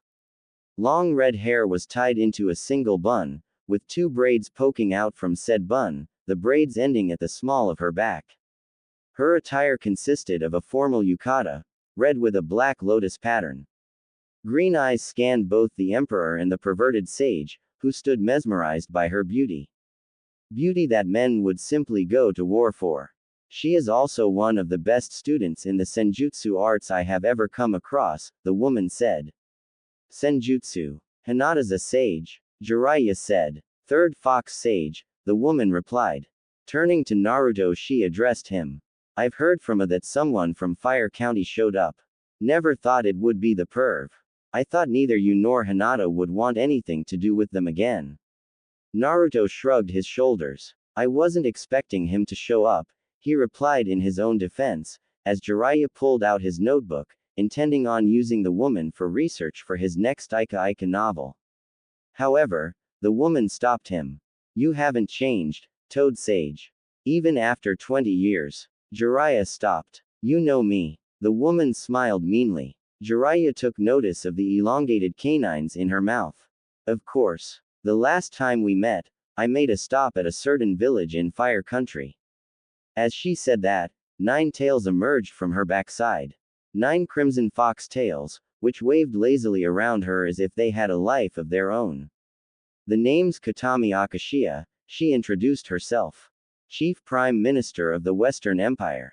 But you know me by my official title, Kyuubi no Yuko, the 9-tailed fox. Konoha, the Hokage's office. Tsunade Senju sat behind her desk, Shizune standing beside and to the side of her, Taunton in her arms. Standing before the Godime was a 6 ninja team consisting of 6 Junin. A team she hoped was the salvation of the Leaf. 4 of them were part of the original Konoha 11, but she had chosen each of them for a different reason. First up, was the team leader, Anbu member and former sensei of the now defunct Cell 7, Kakashi Hatake. Wielder of the Sharingan, a memento from his late teammate Obito Uchiha, he was a master of over 1,000 jutsu, and the former sensei of the banished Naruto Uzumaki. Kurenai Uehi Sachirobe was the former captain of Cell 8. The wife of Asuma Sarutobi, she was Konoha's chief genjutsu master, capable of confusing the enemy with her illusions. The double team of Kiba Inuzuka and his giant dog Akamaru were also a valued asset to the team, and his rank of Junin proved that. He was also the first to turn against Naruto when it became known that he was the Kyuubi Jinchuriki, having taken the side of his mother and sister. For Rakan, Shino Aburame was Tsunade's next choice. His chakra-eating bugs would prove quite useful for the mission ahead. Next up was Tsunade's apprentice, Ino Yamanaka. 1/3 of the Ino Shika Cho trio, she had proven to be one of the best medic ninjas ever produced by the Leaf. Originally, both Ino and Sakura Haruno were apprenticed to Tsunade, but when it became clear that Ino was proving to be the better student, Sakura was furious. It was after this that Sakura's ninja career began to suffer, despite the fact that Tsunade had given them equal time together. Then, following her defeat at the hands of Hinata Namikaze, Sakura became a liability.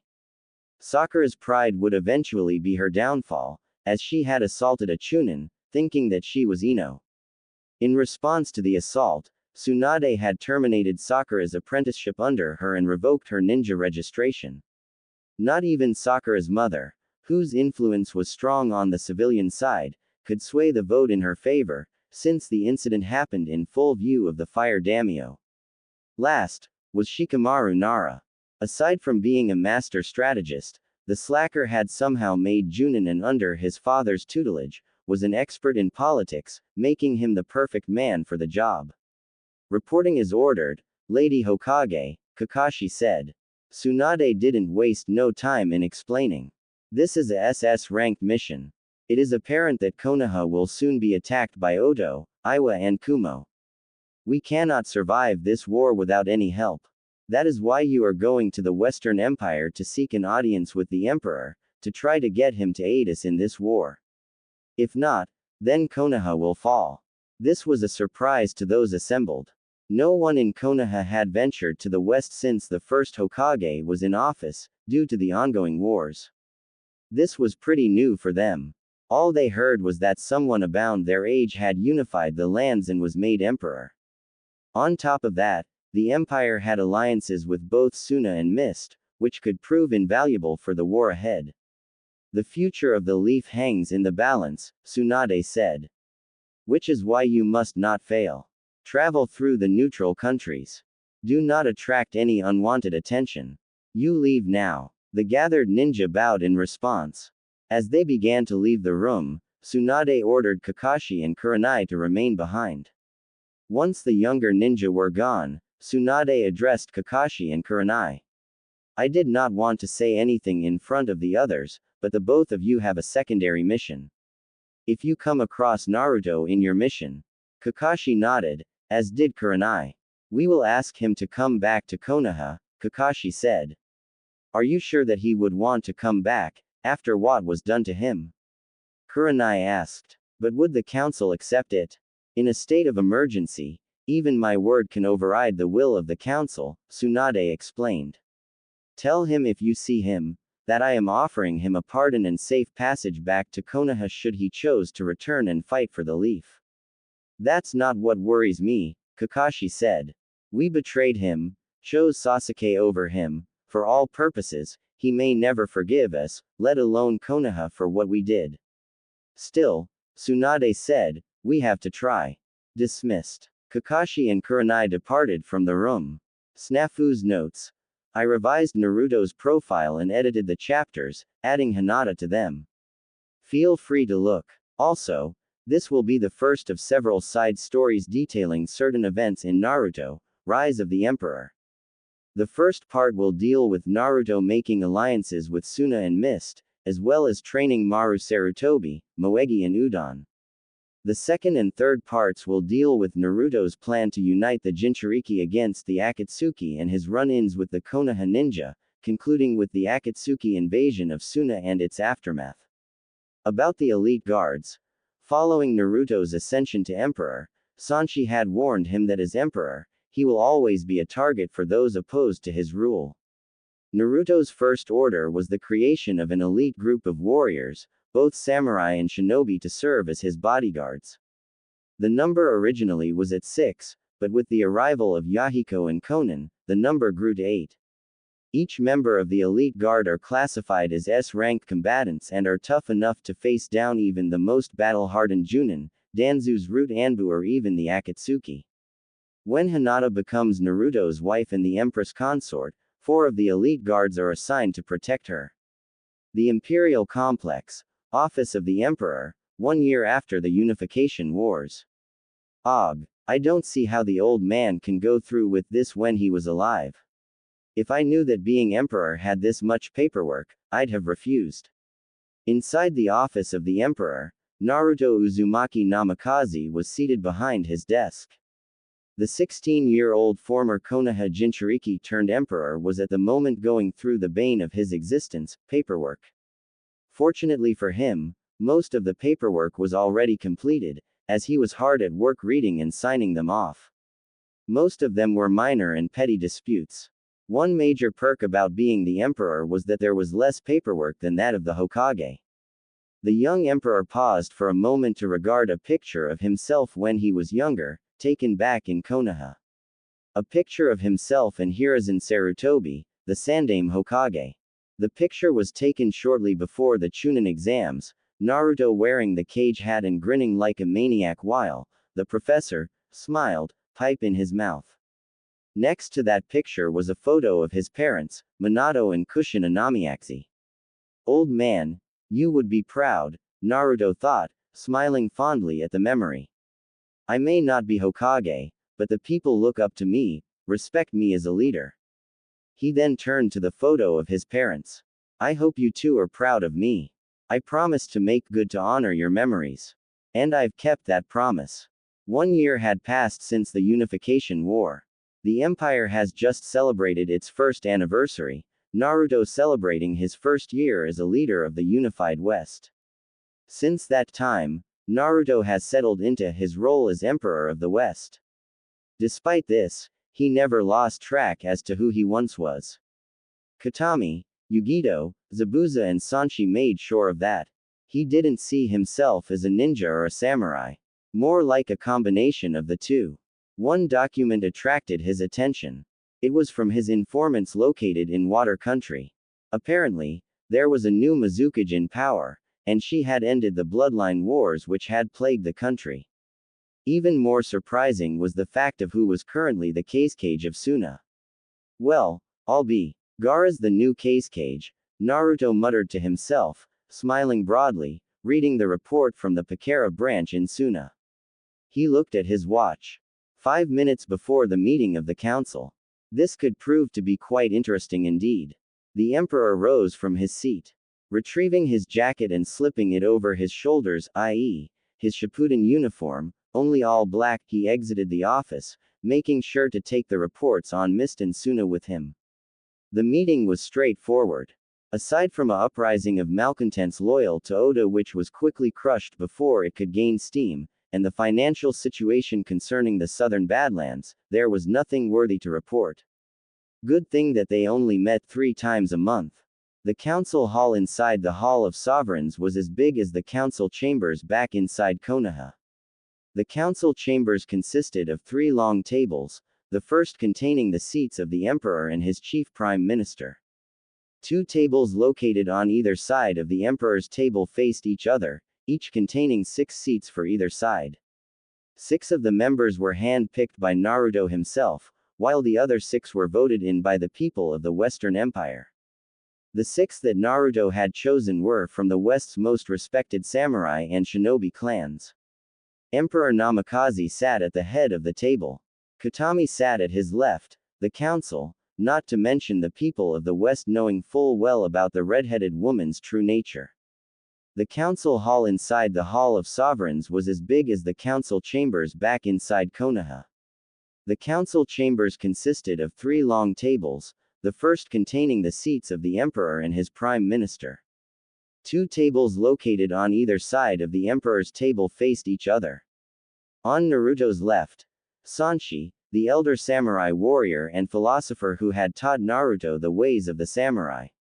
In his youth, as Naruto had found out, he had fought Hiruzen Satotobi to a draw and had respected Naruto's father figure a great deal, and grieved silently when Naruto had told him about his unfortunate passing. During the Unification War, he had invited Naruto to his village and Naruto became so impressed with the old man, that he asked to be trained in the ways of the samurai. When the empire was created, he was the first that Naruto had invited to be on the council. Despite his old age, Sanshi was well respected by samurai and ninja alike. His granddaughter, Sana Sanshi, who was a member of Yugito's Hellcats, served as part of Naruto's elite guards. Next was Eiji Kibagami, also from a respected samurai clan with connections in Iron Country, as he had family there, which was helpful when Naruto negotiated a trade agreement between the Empire and Iron. A hard-punching, hard-drinking samurai with a mouth that would make Tayuya blush and Hidan green with envy, he was the first to join up with Naruto in his ambition. Despite being a foul-mouthed samurai, he was fiercely loyal to the young emperor, honorable and carried himself as a true samurai. It was also a known fact that he and Kasumi Ehara were romantically involved. His pet wolf, Bijumaru, was at his side. Like Sanshi, Eiji had a member of his family as part of the elite guard. His nephew Hideo Kibagami served proudly. Next to Kibagami was the head of the Chiba clan, Kota Chiba. The Chiba clan was a line of ninja who practiced a deadlier style of taijutsu that would put even Rock Lee and Meta to shame, the taijutsu used originally as an assassination technique. Like Sanshi's granddaughter and Eiji's son, her eldest son, Takuma, served as one of Naruto's elite guards, a high honor for the Chiba clan. In most ways, the Chiba clan reminded Naruto of the Inuzuka, fiercely loyal to the pack. Sitting next to Kota was her childhood friend and fellow ninja, Kokura Yamada. The eldest daughter of a former nobleman and a mist refugee, she was the diametric opposite of Zabuza's partner Haku, as her attacks were fire release attacks. In an interesting side note, her bloodline allows her to endure an opponent's fire attacks unscathed. The Yamada clan also had a reputation for being top-notch healers whose skill rivaled that of Tsunade in her prime. Next to the fire-wielding mistress was the regal Kasumi Ehara. The Ehara was the most powerful samurai clan on the southern continent, in both influence and skill, and aside from the elderly Sanshi who resided on the northern continent, was one of Naruto's major supporters. Kasumi herself was a legendary warrior in her own right, having led troops into battle. Every once in a while, she would propose a marriage between her eldest daughter and Naruto, of which Naruto had graciously declined. He told Lady Ehara that he would marry for love, not for honor or prestige. That, Lady Ehara could understand, as she and her late husband were the same. When her husband was killed by Oda's hand, he was about to claim Ehara for his own. Thankfully, Naruto's arrival put a stop to those plans. Seated next to Ehara was the head of the Okajima ninja clan, Hayate Okajima.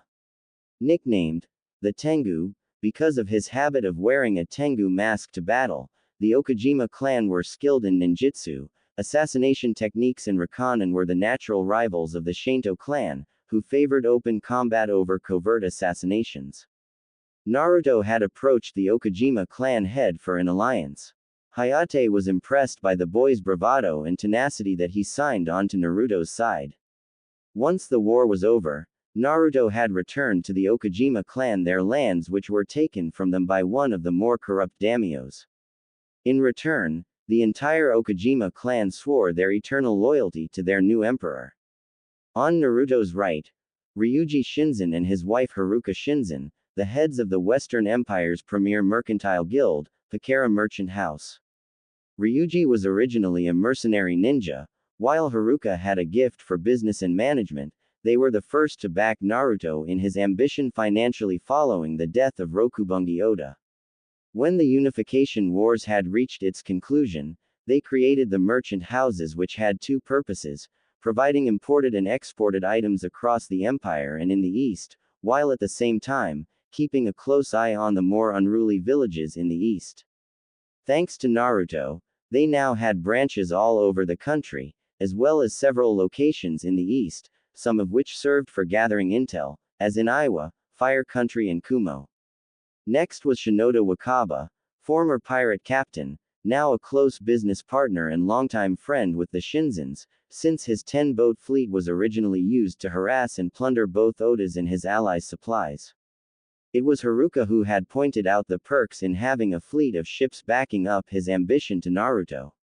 Now, with the war over, the fleet was now used to transport goods all over the continent, as well as in the elemental countries.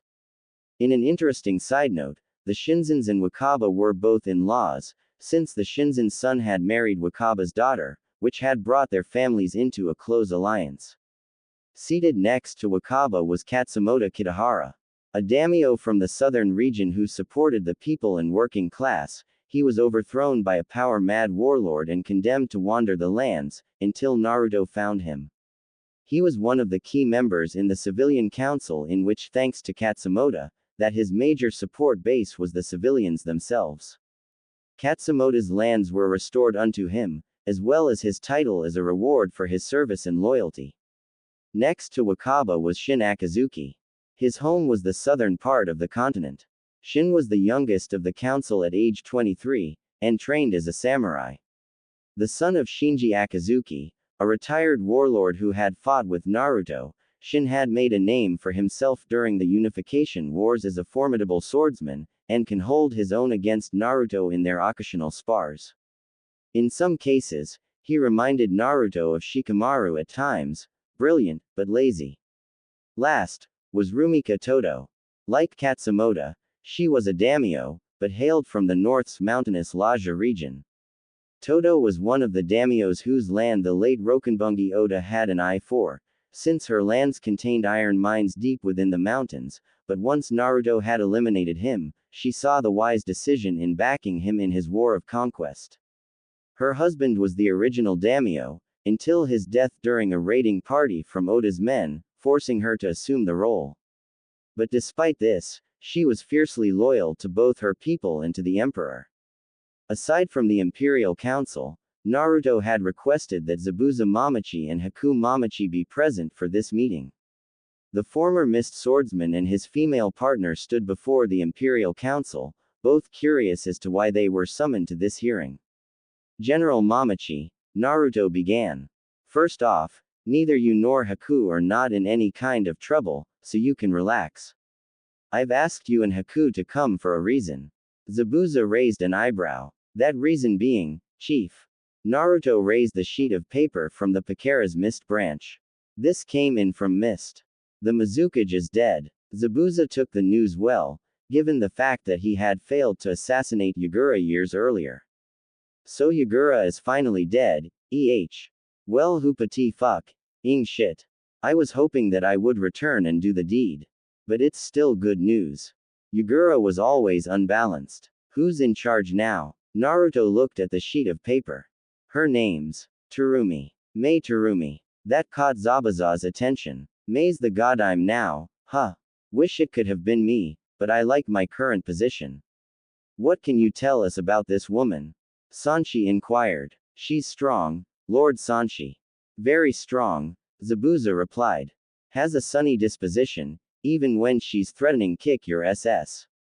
If she was able to kill Yagura, then she is more than capable of stabilizing the mist after so many years of war. Naruto leaned back in his chair, pondering the information he has received. Sanshi caught the look on his emperor's face. Are you planning on making an alliance with Mist and Suna? Naruto smiled at the old samurai. Am I that predictable? Sanshi smiled back at the young emperor. No, you're just that easy. That got a good laugh from the council, Naruto included. Even Zabuza laughed while Haku giggled. Once everyone has calmed down, Naruto confirmed his intentions. To answer your question, Sanshi, yes, I plan on inviting not only the leader of the Mist, but Suna as well. The cage of Suna is an old friend of mine. He is a Jinchuriki, like I once was. His beast is the one-tail raccoon. Ah, Shukaku, Katami said. He was always a bit unbalanced of the bunch. Then again, I'm willing to bet that Sanbi was the driving force behind Yagura's murderous reign. What about the cage, Your Majesty? Lady Ahara asked. Aside that he is the Jinchuriki to the two tails, what else can you tell about him? Naruto went into detail about how he and Gaara met during the Chunin exams back in Konoha, all the way up to the point of the ill-fated retrieval mission of Sasuke Uchiha. Afterward, he put it to a vote. All in favor of inviting the Godime Mizukage and the Godime cage to the imperial capital for terms. Naruto intoned. The vote was unanimous. The council voted yes. Naruto smiled. Motion passed. This meeting is adjourned. Sunagakure no Sato, Wind Country, several days later. Lord Cage, there is an envoy here to see you. Gaara looked up from his paperwork. Are they from Konoha? He asked the Suna Junin that stood before him, obviously annoyed. Baki, Tamari and Kankuro both held curious looks as well. If they were from Konoha, then they would be escorted back to the country's borders. No, sir, the Suna Junin replied. They are from the Western Empire, by way of the Pakara merchant house. The Empire. That was a pretty hot topic in the elemental countries.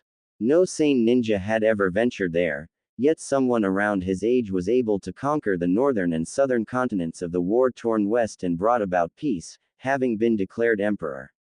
The other cages knew about him, yet no one knew his name. And now, the emperor of the West was reaching out to him. The door opened and a courier ninja stepped inside. Bowing to the cage, he produced a scroll with the imperial seal, a fox's head in front of a swirling whirlpool. Lord Cage, may you have a long and prosperous reign.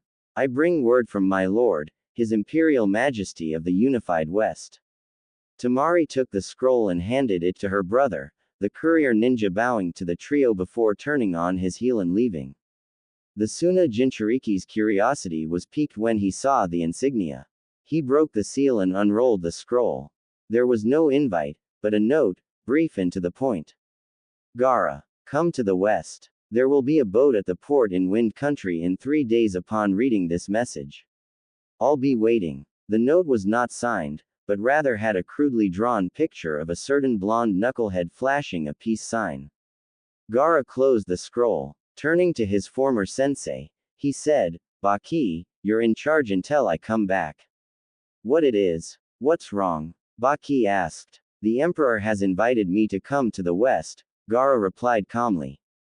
Tamari, Kankuro, you two are coming with me. One more thing. Bring Cell 3. Sarutobi and his two friends. Baki asked. Why them? I have a feeling that the Emperor is someone we know very well, Gaara replied. Have Sarutobi, Moegi and Udon report here in 5 minutes. We leave within the hour. It took Gaara and his envoy 3 hours to reach the sea. And nearly a week to the Western Empire by way of boat. The boat had stopped in water country first before moving on to wind. Upon boarding the ship, the Suna envoy was surprised to see an envoy from Mist as well. They had heard reports about someone eliminating the insane Yagura and bringing the bloodline purges to an end. The Mist envoy, led by the Godime Mizukage herself, Mei Terumi, was also invited. Escorting her was the reformed 7 swordsmen of the Mist. Suna and Mist had some bad blood between the two villages, as several of Suna's clans were refugees from the Mist, having escaped from the village during the worst of the bloodline purges. Gaara had demanded that Suna release those who had fled back to the Mist. Gaara's predecessor refused. It was because of the first uprising back in Mist that Gaara had backed off. After several days at sea, the envoy had finally reached the unified West. Instead of docking at Karata port, the boat instead headed upriver. Mei was concerned and flagged down a sailor. I thought we were going to disembark here, she said. Not here, Lady Terumi, the sailor replied. Kimen City, the imperial capital. We docked there in 30 minutes. As the sailor went about his business, Mei turned to Gaara, who stood along the bow. The boat passed Karata port, and headed inland. The cages of Mist and Suna took in the scenery. To think that just 2 years ago, this land was locked in a constant state of civil war, the Godime Mizukage said. Now, you really can't tell. I always thought that the Mist and Water country had it bad when Yagura was in charge. But the stories I've heard about the West while I was a Junin about the West, whoever the Emperor is, he has done something that is nothing but miraculous. Gaara agreed. The two cages stood in silence as the boat made its way upriver. Within minutes, the imperial capital soon came into view. Mei and Gaara took notice of the imperial complex, the home of the emperor, rose above the city. From a distance, the home of the emperor and seat of the imperial west was imposing, reminding Gaara of the Cage Tower back in Suna. The sun had set and night was about to fall. Gaara felt a kind of anticipation that he has not felt since the Chunin exams, back when Suna and Odo had invaded Konoha. Only difference was that he had the feeling that he was going to see an old friend. At the port, Zabuza Mamachi and Yugito Ni watched as the boat slowed to a stop, then was secured by the dock workers on the ground and the sailors on board. The emperor had assigned them to act as escorts to the imperial complex. Who better to escort the cages of Mist and Sand than a ex-Kumo Kunoichi, Jinchuriki and a former Mist swordsman? The two generals who fought alongside Naruto were dressed in their respective uniforms, Yugito in her old Kumo uniform and the khaki Junin flak vest, a signature trademark of the Hellcats, the all-female fighting force which she founded, and for Zabuza, his favorite camo fatigues from his days as a missing ninja. Like Yugito, he also wore a Junin flak vest, only his was dark blue, the trademark of his own Black Ops unit, the Demon Squad, of which he founded alongside Haku. His oversized sword was slung over his shoulder. The gangplank was lowered, and the two cages and their envoys started to disembark from the boat. Almost immediately, Yugito's senses went haywire. Kitten, the two tails hissed. He's a Jinchuriki. I know. Naruto told me, Yugito replied. It's Shukaku. Nibi was surprised. Shukaku. That oversized rodent. He managed to get himself sealed. Looks that way, Yugito replied. Keep it down. The monster cat went silent as the two cages and their respective envoys approached the pair. Almost immediately, the 7 Mist swordsmen went for their swords, but Mei ordered them to stay their hand. Do not attack him, Mei ordered. But he is still a missing nin. One of the swordsmen objected. Granted that he tried to kill Yagura, but still a missing nin. And he is in the employ of the Emperor, Mei pointed out. I will not see the mist wiped out because you tried to kill a ninja who answered to the Emperor. Once that situation was diffused, Mei turned to Zabuza. Zabuza Mamachi. Demon of the mist. I thought you were dead. One of these days, maybe. I almost came close, Zabuza replied, bowing. Lady Mizukage, welcome to the capital. He introduced Yugito. General Yugito Ni, commander of the Hellcats. Yugito, God, I'm Mizukage Mei Terumi. Yugito bowed in greeting. Gaara's eyes narrowed slightly as he recognized the aura surrounding the blonde ninja. You're a Jinchuriki. That I am, Yugito replied. So are you, Lord Casecage. Nibi identified yours as the one tail. Nibi, the two-tailed monster cat, Gaara confirmed. So what's a kunoichi from Kumo doing here in the west? Tamari asked, ready just in case that Yugito attacked. I no longer serve the cloud, Yugito replied. I was betrayed by the Kumo High Council without the knowledge of A and B. The council sold me out to the Akatsuki. The Emperor saved my life. I've been at his side ever since. Tamari calmed down after that. The Akatsuki was also a hot topic aside from the Emperor. They had went underground following the disappearance of Naruto and Yugito, but there were reports of them resurfacing. Any village who had a Jinchuriki were in a state of high alert, or those Jinchuriki who were wandering had went underground. The Emperor sent you to meet us? Gaara asked. Yugito nodded. Yes. Consider us your personal escort to the boss. He is waiting for you at his home. I always thought the people of the West were different, Mei said as Zabuza and Yugito walked through the open-air market of Kimin. Now I see that everyone's the same, from the style of clothes to the same food.